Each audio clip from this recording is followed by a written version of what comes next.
Jonathan never hid his father's plans from David. Jonathan always told David, "Oh, my father is about, he wants to kill you. You have to leave this place." So there was trust. David trusted Jonathan. Guys, welcome back to my channel. My name is Misuma Emmanuel Chukwudi, and we are back here again with another video. And we are going to be continuing the Bible series on friendship. I started a new series on reviewing biblical friendships. The first one we did was the friendship between God and Abraham. And today we are going to be reviewing the friendship between, drum rolls, David and Jonathan. There's no way I'm going to review friendships without reviewing the friendship between David and Jonathan. Without talking too much, let's just dive right into it. So I'm just going to be talking about the features of the friendship, what that friendship was really all about, the insights we can draw from this friendship. So the first feature I have here is that it was a covenant friendship. The friendship between David and Jonathan was not an ordinary friendship. They literally went into a covenant with each other. So it was not just a casual friendship. There was covenant involved. Jonathan removed his robe, his armor, his belt, his bow, his sword, and gave to David. And that really symbolizes vulnerability. Jonathan was telling David, "I've given you my system of protection, and I know you cannot harm me. I don't have any defenses up." So in a covenant friendship, there is vulnerability, meaning you are vulnerable with the person. You are not trying to hide anything, not trying to be guarded or anything like that. Another feature of the friendship was openness. Jonathan never hid his father's plans from David. Jonathan always told David, "Oh, my father is about, he wants to kill you. You have to leave this place." So there was trust. David trusted Jonathan, and it's just so amazing.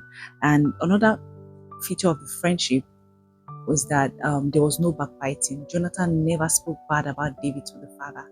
He always spoke good of David. Whenever King Saul comes with, "Oh, I want to kill David, we're going to kill him," Jonathan will be like, "Oh, what did this guy do to you? Why do you want to kill him? He's such a good guy." So he never ever betrayed David. He was loyal to David. The feature of the friendship is selflessness. Jonathan was willing to give up his position as the heir to the throne for David, because it got to a point, King Saul told him, "Do you even know what you're doing? Do you know that, are you planning to really give up your position for this guy? Because if this guy is alive, you're not going to be the king, he's going to be the next king." So Jonathan didn't mind. He knew that David was going to be king. And for David to be king, it means that he will not be king, right? So he was willing to give up that position for David. That was how much he loved David. Another feature of the friendship is that Jonathan remained loyal to David. Loyalty. Jonathan was really loyal. He never betrayed him for once.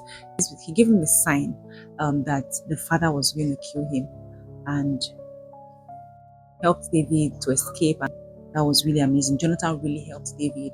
In fact, I feel like God orchestrated that friendship mainly for David. I don't know why I feel that way, because it felt like David was more on the receiving end of Jonathan's kindness.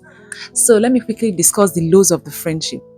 The first law of the friendship was when they separated, the separation between Jonathan and David, which happened when Jonathan had informed David that the father was planning to kill him. So, and they wept, they kissed each other goodbye, and that was really an emotional moment, and I felt that moment. The second law of the friendship, the death of Jonathan. It really hurt David that his friend Jonathan died. And another feature of the friendship was eventually David was able to reciprocate Jonathan's kindness, even if it was in his death, right? David was able to still reciprocate that kindness. He was able to show his son Mephibosheth kindness. Even though Mephibosheth was lame in the feet, he was able to show Jonathan kindness, and he made Mephibosheth come to sit in his table and eat with him and all of that. So I think that was how David was eventually able to reciprocate the kindness of Jonathan. It's good to have a friend like Jonathan. I think that it's important to pray for friends like that, and not just to be on the receiving end, but eventually to be able to give back to the friendship. So covenant friendships are so important. I think they're orchestrated by God, and it's not an ordinary friendship. So if you need a covenant friend, pray to God, and God will send you a covenant friend. Thank you so much for watching this video. Stay blessed, and I'll see you in the next one. Bye.